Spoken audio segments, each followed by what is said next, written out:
Welcome to పూరా local. Delhi assembly ఎన్నికల ఫలితాలు షాక్ కి గురి చేశాయి.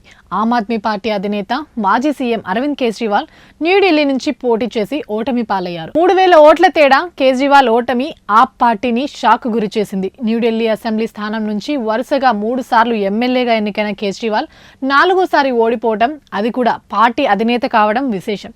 కేజ్రీవాల్ అంటేనే క్లీన్ ఇమేజ్ ఉన్న నాయకుడిగా గుర్తింపు తెచ్చుకున్నారు. ఈసారి మాత్రం ప్రజలు అలా అనుకోలేదు. లిక్కర్ స్కామ్ లో జైలుకు వెళ్లడం, వాటర్ స్కామ్, చెత్త స్కామ్, ఇలా ఆయనపై పలు ఆరోపణలు వచ్చాయి. 100 కోట్ల రూపాయల లిక్కర్ స్కామ్ లో దాదాపు 4 నెలలు కేజ్రీవాల్ జైల్లోనే ఉన్నారు. జైలుకు వెళ్లినా ఆయన సీఎం పదవికి రాజీనామా చేయలేదు.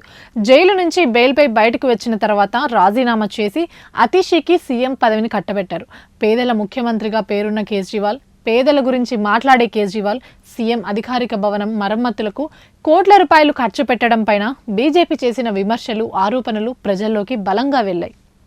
కేజ్రీవాల్ పేదల పక్షపాతి అనే పేరు కాస్త అందరి రాజకీయ నేతల్లాగానే కేజ్రీవాల్ మారిపోయారు అనే అపవాద జనంలోకి వెళ్ళింది.